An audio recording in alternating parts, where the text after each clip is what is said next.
Assalamualaikum majikan. Hari ini tuh cukup berbeda ya, karena ini ada Mrs. Things X teman cerita. Kenapa begitu? Jadi sebenarnya dari awal nih gue mau bawain teman cerita dari teman kita namanya Sasa, yang katanya dia menjadi korban ruda paksa. Ini ceritanya bener-bener apa ya?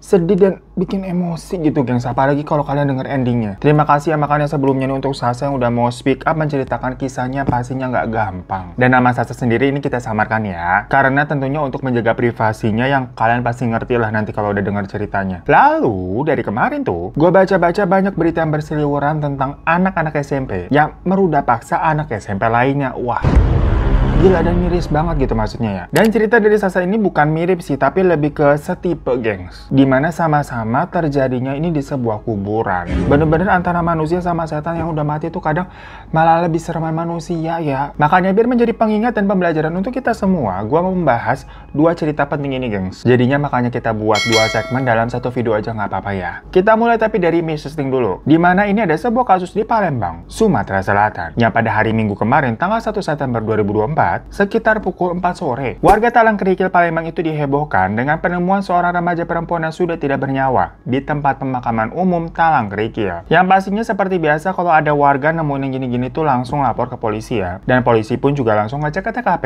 sekaligus melakukan investigasi dan mengidentifikasi juga siapa perempuan ini. Pokoknya hal itu berlangsung sampai jam 11 malam. Yang dari hasil identifikasinya diketahui bahwa remaja perempuan tersebut tuh berinisial AA. Yang di sini kita sebut aja Ayu ya, soalnya masih berusia 13 tahun. FYI yang terlibat dalam kasus ini tuh semuanya masih di bawah umur gengs, masih SMP, yang lagi-lagi tentunya identitasnya disamarkan makanya. Ya kan anak SMP kayak gini tuh apa nggak miris? Kita bener-bener nggak habis pikir gitu loh. Ayu sendiri katanya kalau di luar jam sekolah itu dia suka bantuin orang tuanya untuk kerja jualan balon gas gitu loh gengs, untuk memenuhi kebutuhan hidup mereka. Dimana Ayu dan keluarganya katanya tuh orang baru di daerah Talang Kerikil sana, jadi baru sekitar sebulan pindah ke situ. Ayu sendiri dikenal sebagai sosok yang pendiam dan nggak banyak bergaul, karena ya tadi selain urusan sekolah, Ayu ini lebih sering menghabiskan waktunya untuk membantu pekerjaan orang tuanya, sekaligus dia juga kadang ngejagain adik-adiknya. Nah, waktu tadi Ayu ditemukan di TPU ya, tempat pemakaman umum, polisi ini sempat melakukan scanning atau visum secara singkat, jadi ngelihat dari bagian tubuhnya. Dimana dari hasil penyelidikannya itu ditemukan bekas luka akibat pukulan benda tumpul di bagian leher, memar di bagian kaki, serta ditemukan pula tanda-tanda kekerasan seksual pada area vitalnya. Makanya Ayu dinyatakan meninggal dengan kondisi yang memang tidak wajar. Ya jangankan dari kondisi tubuhnya ya, ditemukannya aja tuh letaknya memang di daerah jauh dari jangkauan banyak orang, alias kayak di semak-semak yang ada di kuburan gitu gengs. Yang sebenarnya pas penemuan itu, kondisi TPU yang tadinya sepi ini langsung rame pastinya. Banyak warga yang kayak penasaran,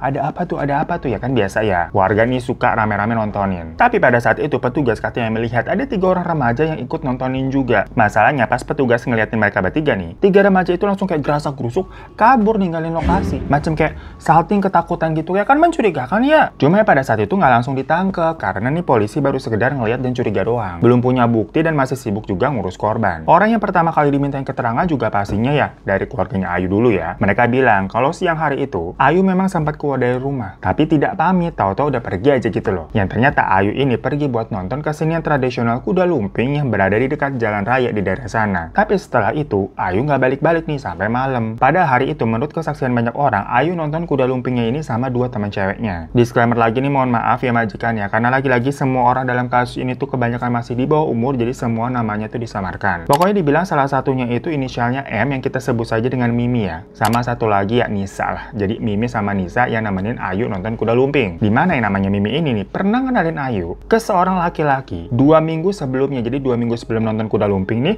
Mimi ngenalin Ayu ke laki-laki yang memang akhirnya laki-laki itu dekat sih sama Ayu. Inisialnya IS atau kita panggil Isan, berusia 16 tahun. Jadi Ayu sama Isan ini baru kenal sekitar 2 mingguan tuh semenjak dikenalin sama Mimi. Dari situ Ayu sama Isan sering balas balasan chat lewat Facebook. Nah, di beberapa part ini nanti ada kesamaan dengan teman cerita dari Sasa. Tapi kita balik lagi ke kasusnya Ayu, dimana setelah Ayu sama Ihsan ini dekat, Ihsan duluan yang katanya mengutarakan perasaannya ke Ayu. Nah, pas di acara kuda lumping itu ya gengs ya, Ayu datangnya kan sama Mimi sama Nisa. Tapi ternyata kalau Ihsan ini datang juga sama teman-teman cowoknya, ada 3 orang. Ada yang namanya Zahid 13 tahun, Agan Septiano 12 tahun, Nail 12 tahun, dan semuanya ini tuh di bawah umur ya gengs ya. Yang berarti total ada 4 cowok termasuk Ihsan ini, cuma Ihsan doang yang paling tua 16 tahun. Di situ posisinya pokoknya Ayu kenalnya cuma sama Ihsan doang, belum pernah ketemuan sama teman-teman Ihsan yang lain ini. Sampailah terjadi obrolan yang intinya si Ihsan nih bilang, Ayu gue pinjam dulu ya, soalnya ada yang mau diomongin katanya gitu. Jadi Ayu ini dipisahkan sama Mimi dan Nisa. Dan saat itu Mimi sama Nisa iya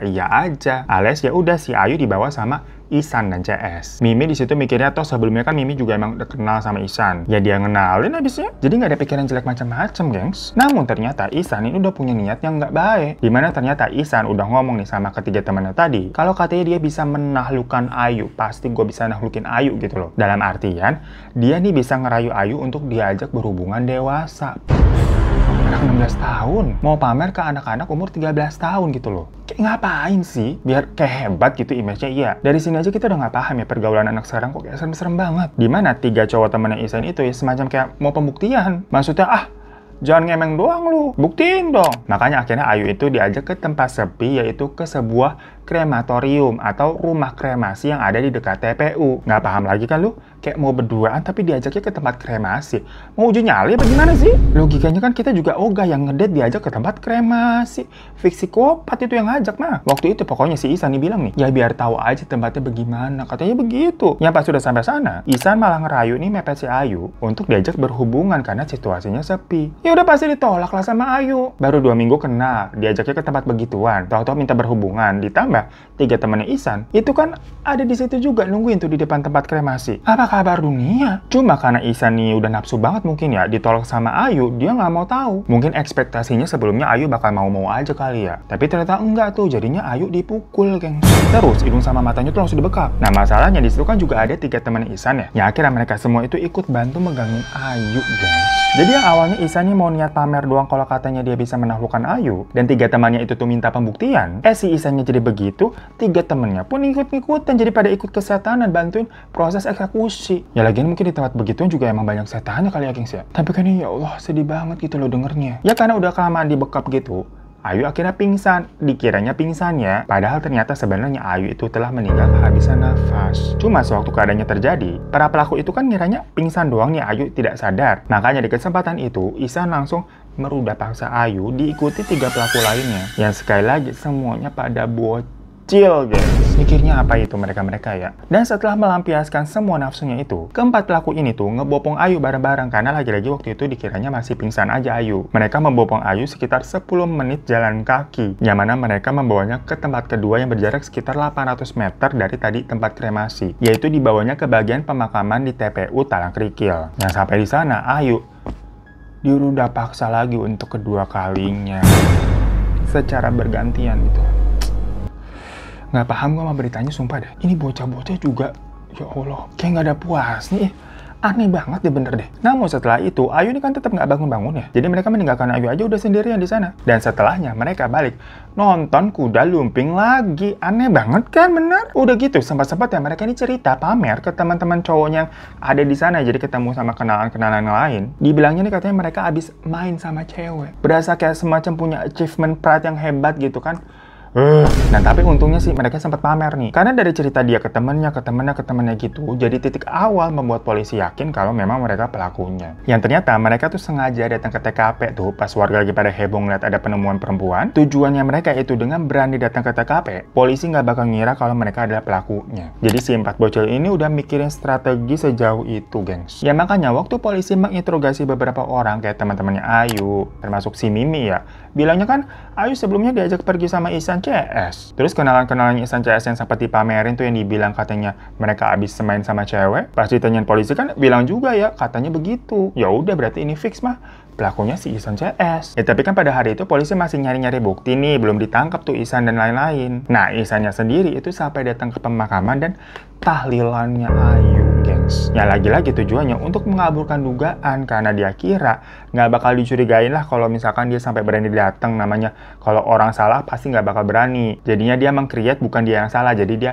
datang gitu loh. Paham ya? Dan dari hasil otopsi dokter forensik di RS Bayangkara Palembang, penyebab utama Ayu meninggal adalah yaitu karena kekurangan oksigen berat, di mana itu menyebabkan keluarnya buih dari mulut dan hidung serta pembuluh darah di area wajah yang juga pecah. Nah, setelah polisi udah berhasil mengumpulkan informasi dan beberapa barang bukti, 2 hari kemudian barulah nih para pelakunya ditangkap. Apalagi memang ternyata ditemukan bukti digital forensik berupa CCTV yang ngeliatin keempat orang ini tuh sempet jalan bareng-bareng bersama Ayu ke daerah tempat kremasi. Ya udahlah, nggak bisa nolak lagi, nggak bisa ngelak. Ketika diminta keterangan, ternyata pihak keluarga Ayu tuh sama sekali nggak mengenal ataupun pernah mendengar cerita apapun dari Ayu mengenai sosok 4 orang ini, termasuk Ihsan. Jadi Ayu pun nggak pernah cerita apapun mengenai Ihsan. Yang mana ketika Ihsan datang tahlilan pun, keluarganya Ayu juga nggak curiga sama sekali karena nggak kenal. Bikinnya yaitu cuman orang sekitar situ yang ikut datang aja kali. Hingga pada tanggal 4 September 2024, polisi pun melakukan gelar perkara. Polisi menyatakan bahwa ketika menginterogasi pelaku, ada psikolog yang ikut mendampingi mereka karena mengingatkan para pelaku ini di bawah umur. Yang dari situ diketahui kalau penyebab mereka nekat melakukan semua perbuatan itu karena mereka ini kecanduan film dewasa, film XXX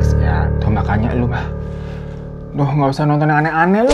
Lagian film dewasa mana juga sih yang adegannya di tempat kremasi sama kuburan, heran sumpah gua. Gilanya juga nih ya, Ihsan sih mengakui kalau dia melakukan semua itu. Tapi sejauh dari hasil interogasinya dikatakan Ihsan sama sekali tidak menunjukkan rasa penyesalan atau rasa bersalah, gengs. Yang bahkan sampai saat ini polisi masih mendalami nih soal mental dan psikologis dari si Ihsan sendiri, karena ini bener-bener definisi dari bocah setan macam The Omen kali ya, kagak punya rasa bersalah aja udah lempeng gitu. Dan hal yang paling bikin pasti nih kalian emosi dengarnya nih, walaupun para pelaku ini kan udah terungkap dan ditangkap juga ya. Lah, jangankan kita yang emosi, keluarga dari korban ini pastinya benar-benar kecewa. Karena dengan tindakan yang nggak ngotak gitu ya, istilahnya nih udah terencana jangan-jangan mereka nih udah nyusun strategi biar nggak ketangkap, sampai datang ke TKP, ke pemakaman, sampai tahlilan. Yaitu ujung-ujungnya 3 dari orang 4 pelaku, yaitu Mizan, Nisab, sama Aso. Pokoknya kecuali Ihsan lah, karena Ihsan dianggap sebagai otak pelakunya. Nah, 3 orang tadi itu statusnya sih tersangka juga. Tapi mereka cuma direhab karena nggak bisa dipenjara mengingat umurnya itu masih di bawah 14 tahun kan, pada 13 tahun semua. Yang mana berdasarkan Undang-Undang Nomor 11 Tahun 2012, polisi tidak bisa melakukan penahanan di rutan kepolisian, melainkan hanya bisa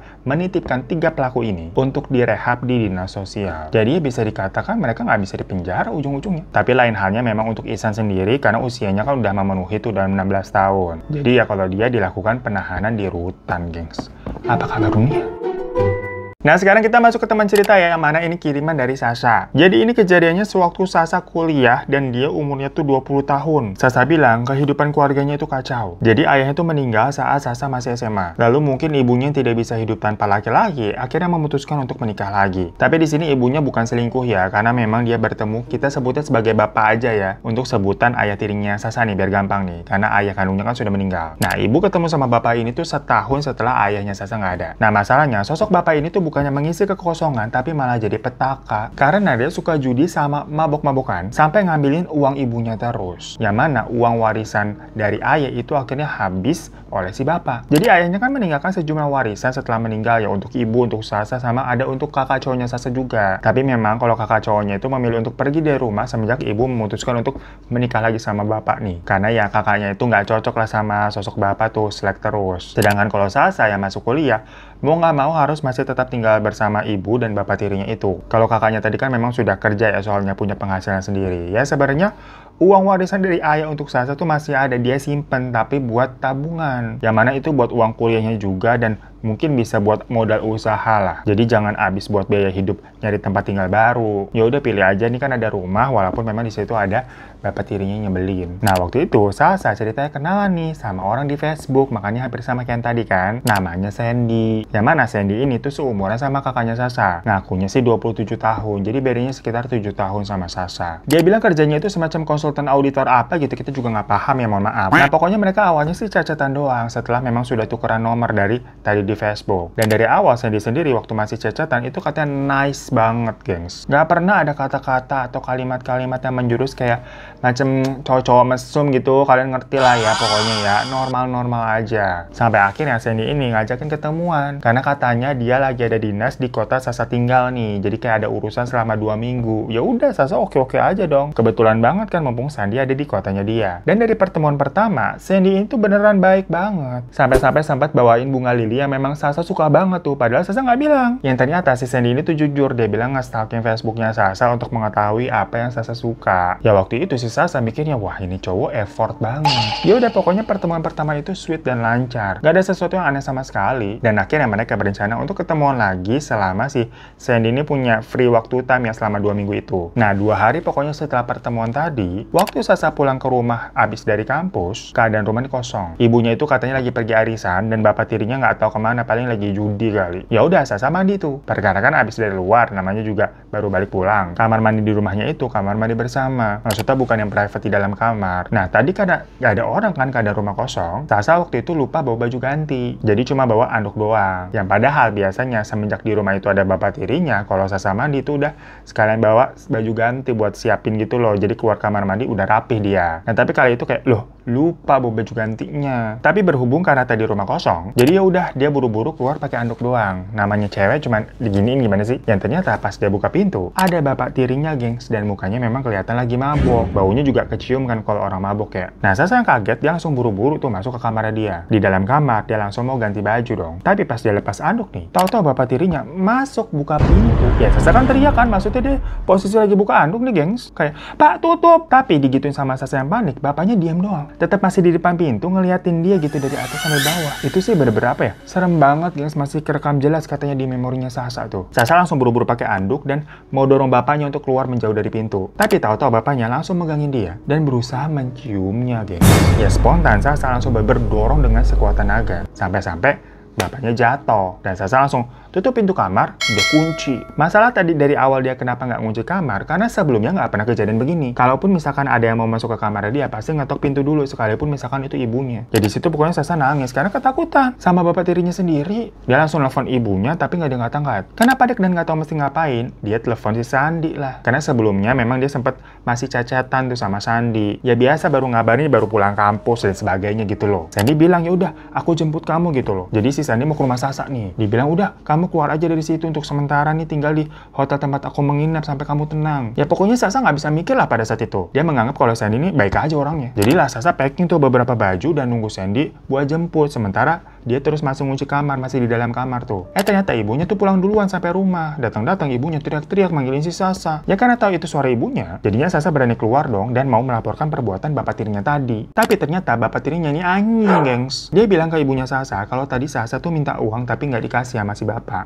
Bapak tuh malah didorong gitu sampai jatuh. Ya dengar begitu si Sasa langsung naik pitam. Dia bilang ke ibunya kalau tadi tuh bapak mau memperkaos dia. Tahu nggak gengs ibunya ngomong apa? Kamu jangan kebanyakan bohong ya. Mana mungkin bapak tirimu berbuat begitu? Kamu kan tahu kalau kita lagi susah uang. Jadi kalau nggak dikasih jangan kayak begitu sampai bohong-bohong segala. Atau jangan-jangan kamu aja nih yang keganjenan. Ibunya malah bilang begitu, bukannya belain dia coba. Ya Sasa udah beber kayak gitu loh. Dari situ dia makin mantap untuk pergi dari rumah tuh sampai akhirnya Sandy jemput. Dan ternyata Sandy itu jemputnya pakai mobil. Jadi gini gengs, waktu kemarin awal pertama kali mereka ketemu, Sandy itu tuh naik taksi. Karena kan konteksnya katanya dia lagi dinas ke kota itu. Tapi pas jemput Sasa yang kali ini, dia pakai mobil Xenia gitu. Yang ternyata itu mobil sewaan. Ya tapi pokoknya di tengah situasinya Sasa gitu, dia nggak mikir macem-macem lah. Yang penting dia keluar dari rumah. Udah nih Sasa naik mobil, dan kali itu katanya nggak ditahan sama sekali, maupun dari ibunya atau bapak tirinya, ya udah dibiarin aja Sasa pergi. Nah di mobil itu baru dia nangis-nangis tuh tentang kejadian tadi ke Sandy. Lagi-lagi Sandy menenangkan dia. Sasa pokoknya merasa aman di situ. Cuma tahu-tahu si Sandy bilang, Sas maaf,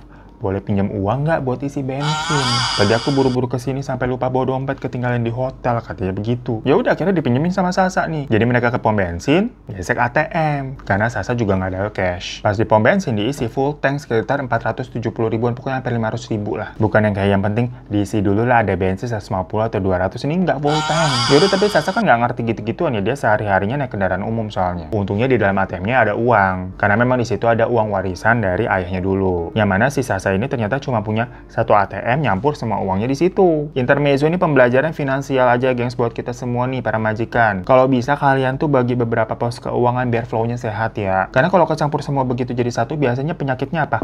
Boros. Susah lah buat nabung, nggak bisa ke-track ini pengeluarannya berapa, buat dana ini berapa minimal ya 2 rekening lah. Yang satu nih buat tabungan, dan yang satu buat misalkan biaya sehari-hari gitu loh. Oke lanjut aja tuh ya. Abis udah isi bensin nih, tahu-tahu Sandy kan bilang kan kalau ya ini tuh mobil mobil sewaan. Jujur dia, tapi dia bilangnya ini sewa cuma buat hari ini doang. Yang mana keadaannya waktu itu udah sore, sekitar jam setengah 6. Tadi kan si Sasa baru pulang kampus jam 4, terus ada kejadian segala macam sampai si Sandy jemput jam 5. Yang mana mobil itu harus dibalikin jam 7 malam. Kalau mau diperpanjang buat nganter-nganter kamu besok ke kampus gitu segala macam ya bisa selama aku di sini.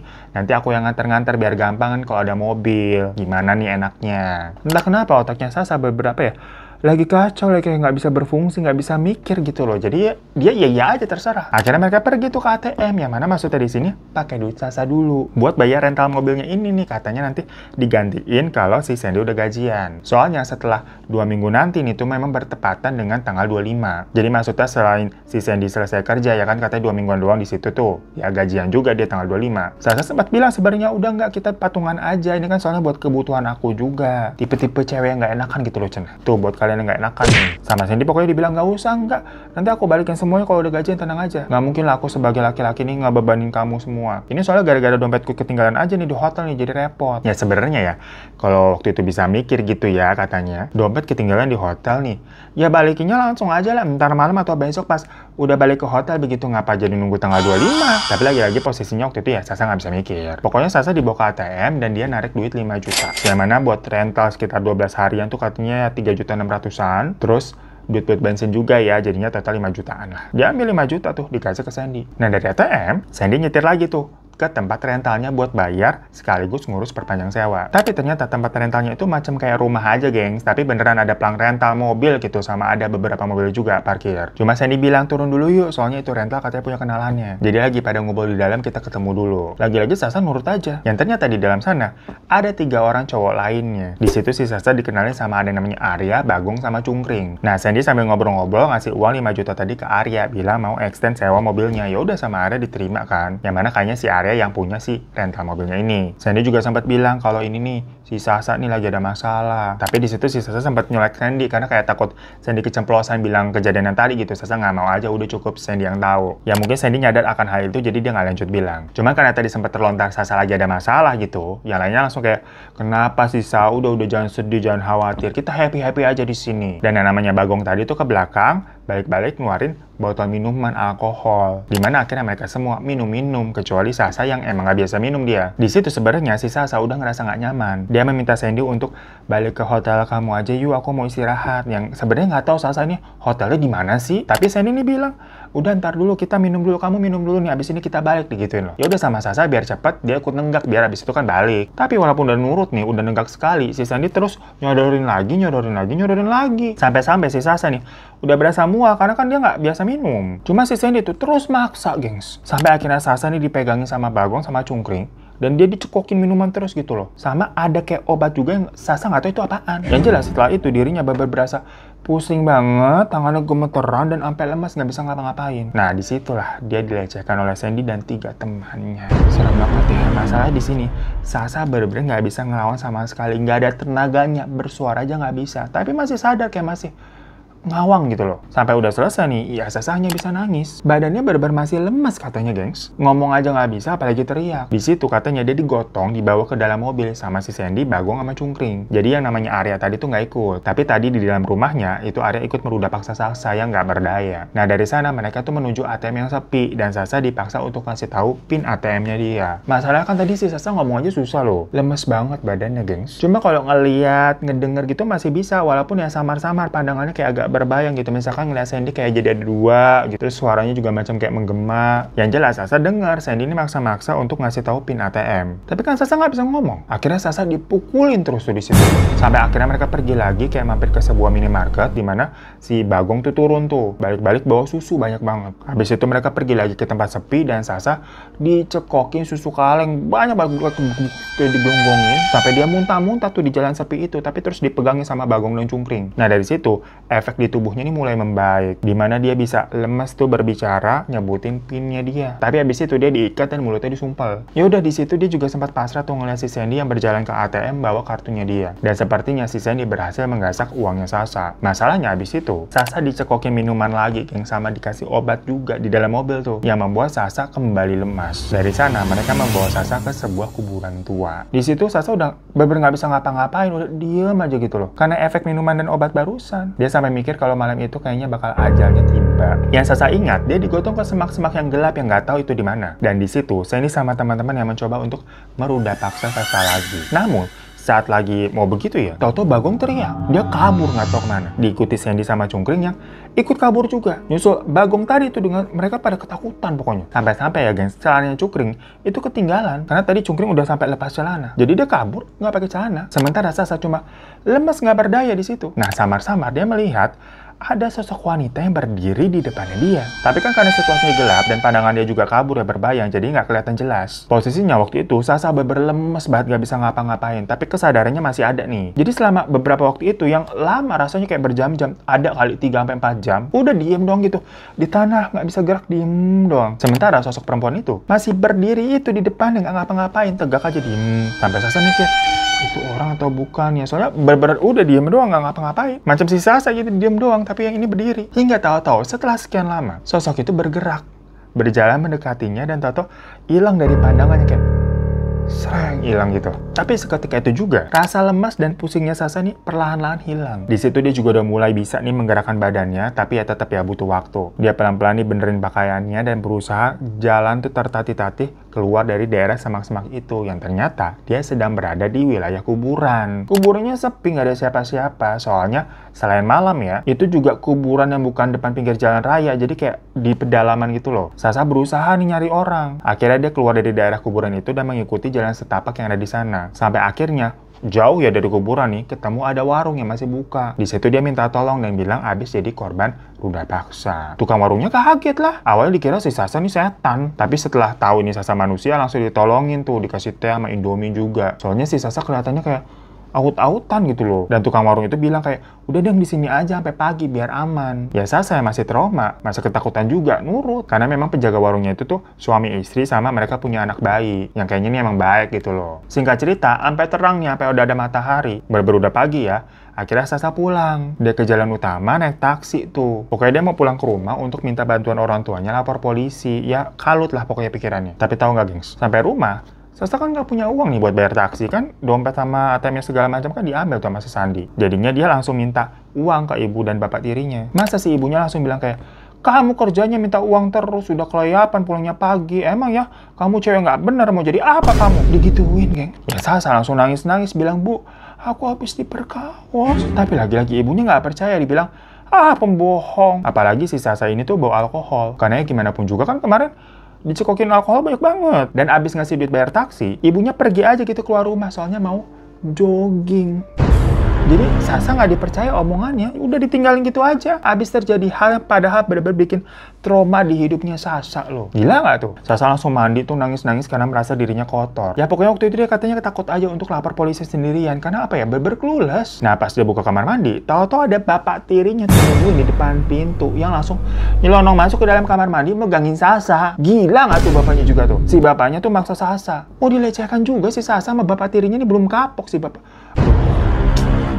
Tapi seketika itu, tahu-tahu si bapak tirinya kayak kaget teriak, lari ngibrit keluar. Sasa yang masih di dalam kamar mandi, ya bergemeteran, kaget dia. Belum selesai loh kasus yang tadi malam, tahu-tahu mau dilecehkan lagi tuh sama bapak tirinya, kan banget ya. Dia buru-buru ke kamar, mau kabur lagi tuh, mau ngambilin baju. Ya tas yang kemarin kan udah hilang di bawah mobilnya si Sandy. Dia merasa rumah ini ternyata bukan tempat yang aman untuk dia berlindung pun. Nah pas dia mau pakai baju, dia ngeliat dirinya di cermin nih, kaget gengs. Karena yang dia lihat itu bukan pantulan dirinya, melainkan sosok perempuan lain yang tersenyum kepada dia. Cuma Sasa ngeliat begitu ya takutlah, dia langsung buru-buru keluar rumah. Di luar bapak tirinya kayak mungkin ngadu ya ke ibunya ya. Karena si ibunya ini tahu-tahu kayak marah-marah, semacam kayak, kamu bikin ulah apa lagi nih sampai bapak kamu begini, ketakutan. Si Sasa yang nggak tahu apa yang diomongin sama bapak tirinya ke ibunya ya. Yang jelas di situ emosinya udah meledak banget. Kita juga aja emosi ya dengernya ya, apalagi Sasa. Karena ibunya terus-terusan malah marah-marahin dia, geng, sampai tetangga tuh pada lihat ribut kan soalnya. Akhirnya Sasa teriak, bu, aku semalam habis diperkaos sama 3 pria. Tolong Sasa, bu. Suami ibu itu tadi juga mau memperkaos Sasa.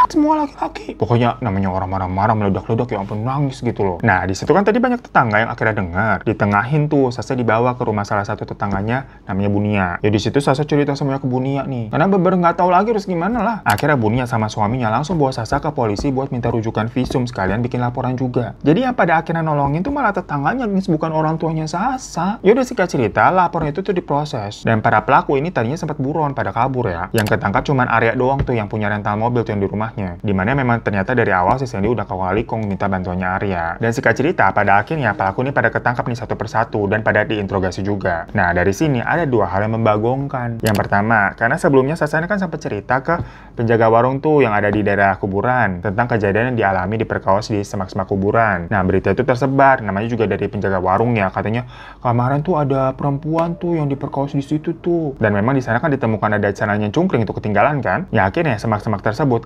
dibabat sama warga, kayak dibersihin, maksudnya biar kelihatan sama mata sama kuburan tuh sama semak-semaknya tuh udah nggak ada lagi gitu loh, biar tidak terjadi hal-hal seperti itu di situ. Dan ternyata pas lagi dibersihin di area itu, selain tadi ada celana yang cungkring yang ditemukan, ada juga semacam kayak gundukan yang ternyata isinya adalah kuburan orang, atau lebih tepatnya orang yang memang sengaja dikuburkan di situ.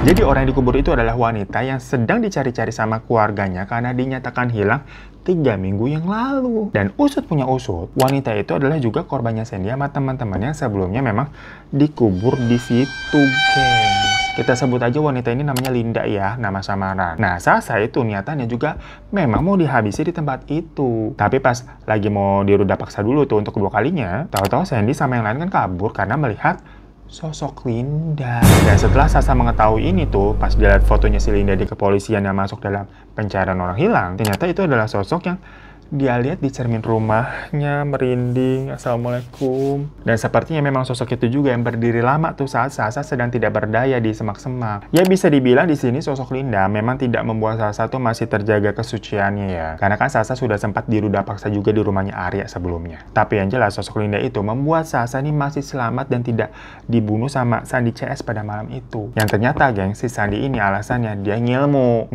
kedukun lah ya. Dan dia memang sudah menguasai namanya ilmu gendam, yaitu ilmu untuk memanipulasi kesadaran atau pikiran seseorang. Makanya di awal Sasa kayak bener-bener kepincut nurut-nurut aja sama Sandy dari awal pertemuan mereka pun. Nah, untuk membuat ilmunya ini semakin kuat, syaratnya katanya harus menyetubuhi 6 perawan. Yang mana namanya perawan dipaksa begitu kan berontak segala macem, jadinya diruda paksa ya, daripada mereka melapor jadi dibunuh, dimana si Linda ini adalah korban pertama dan Sasa niatnya menjadi korban kedua. Sementara kalau Bagong, Cungkring, dan Arya itu hanya bantuin aja, dengan imbalannya ya bisa ikut melampiaskan nafsu mereka setelah Sandy udah memecahkan perawan si perempuan ini, dan mereka juga dapat bayaran dari uang-uang yang digasak tuh sama Sandy. Pokoknya Sandy sendiri ini sampai bisa ketangkap karena memang dilacak dari sumber ATM-nya Sasa. Jadi di ATM-nya Sasa itu katanya kurang lebih uangnya ada 50 jutaan. Nah, mana kan itu duit tabungan dia sama duit warisan nyampur ya, yang kayak udah kita ceritain di awal. Nah, di malam kejadian ternyata Sandy itu cuma bisa berhasil gesek 5 juta. Karena limit harian di ATM-nya Sasa itu katanya 10 juta. Kan hari itu sebenarnya Sasa udah narik 5 juta tuh buat bayar rental mobil. Terus pas disekap sama Sandy, yang Sandy KTM, dia cuma bisa narik 5 juta. Besok-besoknya waktu Sandy buron nih, dia narik lagi tuh 10 juta, 10 juta, 10 juta, yang akhirnya kelacak dari situ.